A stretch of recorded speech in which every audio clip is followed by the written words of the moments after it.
Salut à tous les amis, j'espère que vous allez tous très bien. Aujourd'hui on se retrouve pour une toute nouvelle vidéo où on va parler du dernier combat d'Alex Pereira, sa défaite face à Magomed Ankalaev. Quelles vont être les conséquences de cette défaite pour la suite de sa carrière? Va-t-il vouloir une revanche, devenir triple champ ou d'autres objectifs? On va voir tout de suite ceci dans un nouvel épisode d'analyse, j'espère que vous êtes prêts. N'hésitez pas à liker, partager, commenter avant de commencer cette vidéo, c'est parti. Donc voilà, j'ai pris quelques petites notes de ce combat, donc une grosse défaite pour la carrière de Poatan. Moi j'avais parié un KO au quatrième round, j'y ai cru, franchement j'y ai cru. Dans le sens où je pensais que malgré son mauvais combat, comme il l'avait fait contre Roundtree, ça peut-être ça lui pendait au nez, il allait pouvoir trouver la fulgurance sur les fins du round, mais au final ça n'a pas eu lieu. Il a fait un très mauvais combat. On dit souvent que l'anglais c'est la kryptonite du kickboxing, et ben là sur les quelques peu d'enchaînements qu'a fait Ankalaev, c'est pas un boxeur d'anglaise, mais il a complètement submergé Pereira, il avait peur de tomber. Je pense qu'il y a eu la grosse pression d'une possibilité de combat au sol faisait peur à Pereira, ce qui est quand même assez faux pour une black belt, mais on reviendra sur ça dans une prochaine vidéo. Il n'y a eu aucune intention de mettre la pression et d'étouffer sur son striking le dagestanais. Il était là, il était clairement passif dans ce combat. Il essayait juste de défendre le cage control, d'essayer de pas tomber au sol. Il a fait quelques défenses de takedown qui étaient pas mal, mais c'est pas Pereira. Pereira, c'est pas ça, c'est une pression, c'est une volonté de porter les coups. Il n'y en a eu aucun dans ce combat qui ne serait-ce nous aurait fait sauter de notre siège. Donc ça c'est un vrai problème, aucun rythme entre les transitions. C'est un Pereira qui a souffert du début jusqu'à la fin dans ce combat. Et on n'a pas vu le Pereira qu'on a connu d'habitude, le Poatan monstrueux. En plus, il a été appelé The One and the Only. Et ça m'a fait particulièrement kiffer parce que j'aime bien ce genre de petites mimiques de Bruce Buffer sur des personnages qui sont assez. Qui dénotent. Et je trouve que ça marchait bien sur le côté de Pereira avec tout son personnage de Poatan. Bref, on a eu le droit à un très petit Poatan ce soir-là.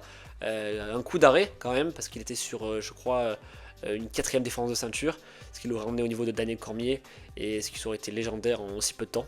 Donc voilà, c'est un petit peu décevant, mais aujourd'hui on a plusieurs possibilités qui s'offrent à lui, et on va analyser lesquelles. Mais aujourd'hui on a trois possibilités qui s'offrent à lui. La première, c'est une revanche contre Ankalaev, donc un combat numéro 2 pour la première défense de ceinture du Dagestanais. On a aussi la possibilité de monter de catégorie de poids et de relancer les poids lourds qui sont complètement morts ces dernières années. Et enfin, on a la possibilité de l'ouverture de la prochaine Ligue de boxe de TKO Group avec Pereira en tête d'affiche face à un adversaire légendaire. On va en parler juste après. Donc tout d'abord la possibilité numéro 1, à savoir une revanche face à Magomed Ankalaev. Personnellement j'y crois pas du tout. Pourquoi? Parce que je pense que Pereira il a déjà perdu une grosse part de son aura dans ce combat. C'est pas pour faire le hater de Pereira, pas du tout, au contraire c'est un de mes combattants préférés.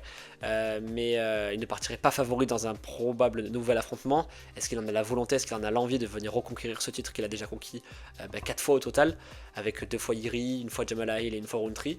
Il partirait pas favori, et en cas de défaite, ça entacherait considérablement son héritage. Savoir que, oui, il perd contre les personnes qui lui font peur dans une possibilité de les emmener au sol. Toutefois, si revanche il devait y avoir, je pense que ça se ferait très rapidement, peut-être à l'International Fight Week ou dans les mois de juillet-août. Pourquoi? Parce que je pense que l'UFC veut absolument se débarrasser d'Ankalaev en tant que champion. Il va pas être du tout vendeur, il va plomber le pay-per-view, à part s'il se crée une histoire sur les réseaux sociaux et tout un univers autour de lui, mais il en a aujourd'hui absolument aucun, même si je suis pas d'accord avec le fait qu'il soit un combattant boring. Je pense que ça c'est juste une mauvaise appréciation du personnage, mais en termes de communication et de marketing, il n'est pas du tout au niveau, même en termes de Dagestanais, d'un Marachev. Pour moi en tout cas, la revanche n'aura pas lieu. Je vois Pereira faire un coup à ce qu'il avait fait après son combat et sa victoire contre Adesanya lors de sa prise du titre des moins de 84 kg. Il a perdu juste après lors de sa première défense de ceinture. Et qu'est-ce qu'il fait juste après? Il monte de catégorie de poids. Et là je vois un scénario similaire, laisser le titre en Ankalaev. Il a tout fait ce qu'il pouvait faire en light heavyweight et monter de catégorie de poids, rejoindre les poids lourds et vraiment bouleverser la division. Peut-être qu'aussi à 38 ans, Alex Pereira n'a peut-être plus envie de perdre de temps et monter directement de catégorie de poids pour pas perdre les prochains mois qui lui restent. Il a déjà 38 ans, donc forcément il n'a pas envie de laisser des plumes dans un combat à perte peut-être. Et monter aujourd'hui, relancer la catégorie de poids en cas de départ de John Jones avec un trio Thomas Spinal, Cyril Gane et Alexander Volkov. Ce serait absolument formidable. Il avait fait un premier combat contre Blachowicz en montée de catégorie de poids. Pourquoi là il ne ferait pas un premier combat contre Cyril Gane, contre Alexander Volkov pour un combat inaugural? Ce serait top, et il prendrait peut-être en cas de victoire, ou même il pourrait monter directement et prendre le vainqueur de John Jones contre Thomas Spinal. Ça aurait vraiment de la gueule. Et peut-être aussi il n'est pas forcément obligé de prendre un contender, en cas de défaite de John Jones face à Thomas Spinal, il pourrait très bien, comme l'avait demandé John Jones il n'y a pas si longtemps que ça, un combat pour une troisième ceinture, celle du BMF entre les deux. On pourrait très bien voir ouais, chacun essayer de récupérer leur troisième ceinture autour d'une BMF qu'aurait déposé le titulaire d'aujourd'hui. Il a relancé chez les poids lourds et ça serait un combat extraordinaire. Voir John Jones Aspinal, John Jones Pereira pour la BMF, franchement, même si on connaît tous l'issue du combat, ça aurait vachement de gueule. Mon pronostic pour une montée de Pereira chez les lourds, il n'est pas forcément très bon. Au vu de sa prestation face à Ankalaev, je ne le vois pas dominer Aspinal. Je vois qu'en plus, à un moment donné, Ankalaev, à la fin du round 2, connecte Pereira. Je pense que c'est Aspinal qui le touche, mais il endort. Clairement, il fait pas long feu.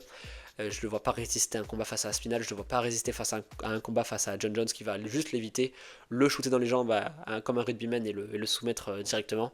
Il y a peut-être une possibilité contre un Seelgan ou contre un Alexander Volkov, mais contre John Jones et Tom Aspinal, je ne le vois absolument pas remporter ce combat et je pense qu'il serait pas favori dans les 4 combats que je viens de citer. Les différences de poids et de niveau au sol, elles sont beaucoup trop différentes pour imaginer une autre façon de voir les choses. Peut-être qu'il pourrait prendre du poids et devenir se bulker un petit peu, mais j'y crois pas. Des masses à 38 ans de se refaire une shape, non, j'y crois pas. Franchement, pour le coup, j'y crois pas. Mais bon, au fond, peu importe, voir the one and the only Alex Pereira prendre une troisième ceinture, aller chercher une troisième ceinture, ça aurait vachement de la gueule. Et s'il y arrivait, ben, ce serait le premier combattant à 3 ceintures. Désolé s'il y a du bruit, il y a des travaux au-dessus, mais de le voir prendre une troisième ceinture, ce serait absolument magique. Et moi, rien que pour ça, je le signe tous les jours. Si Pereira devait affronter Tom Aspinal pour la ceinture incontestée, si Aspinal avait déjà été champion, je veux voir absolument Pereira remporter ce combat. Prendre une troisième ceinture, ce serait extraordinaire. Faire ce free pit à l'UFC, ben moi je signe tous les jours. Et enfin, pour la troisième proposition, on pourrait voir un Alex Pereira en fin de carrière qui veut absolument faire des money fights, se mettre les poches pleines d'argent et pourquoi pas affronter dans un match de conclusion de carrière celui qui veut aussi conclure sa carrière avec lui, Alexander Usyk, donc le GOAT de la boxe anglaise actuelle. On parle sur les combattants qui sont là aujourd'hui. Aujourd'hui, la possibilité elle est bien réelle et elle pourrait être étudiée dans la nouvelle ligue de boxe fondée par le TKO Group, donc on en avait parlé, c'est ce qui réunit à la fois la WWE et l'UFC. Après des années à avoir évoqué le sujet avec son compère d'Arabie Saoudite, Dana White va enfin lancer sa nouvelle ligue de boxe en Arabie Saoudite, donc je pense que les combats seront exclusivement là-bas.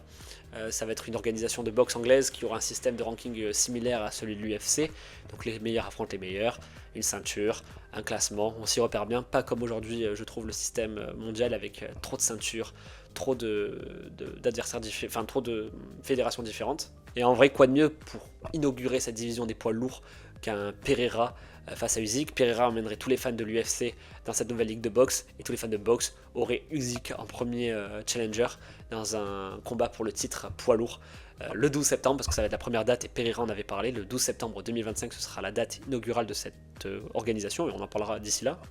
Mais moi je suis assez pessimiste quant à la tenue d'un tel combat. Pourquoi? Parce que je vois pas Pereira faire la transition de suite en boxe anglaise. Je pense que déjà on a vu à quel point son niveau en anglaise était assez limité. Je ne vois pas affronter Usyk qui va le sécher sur place dès le début des rounds. Mais est-ce que Dana White veut gâcher un tel talent et se fait finir de façon morose en perdant un affrontement contre Usyk? Je sais pas. Mais en tout cas je ne le vois pas absolument pas remporter ce combat. Comme je l'ai dit, la boxe anglaise c'est la kryptonite du kickboxing. Et aujourd'hui Pereira n'a pas les armes pour battre Usyk, comme il n'a pas les armes à mon sens pour battre John Jones ou Tom Aspinal, et il n'a pas les armes pour battre Ankalaev. Donc voilà, sur cette vidéo, je voulais vous partager mes craintes quant à l'avenir de Pereira. Je pense qu'il va revenir d'une certaine façon, mais j'ai du mal à imaginer laquelle dans ces 3 possibilités. Dites-moi en commentaire ce que vous en avez pensé, j'espère que la vidéo vous aura plu. On se retrouve très vite pour de prochains contenus, n'hésitez pas à liker, partager, commenter, et à la prochaine.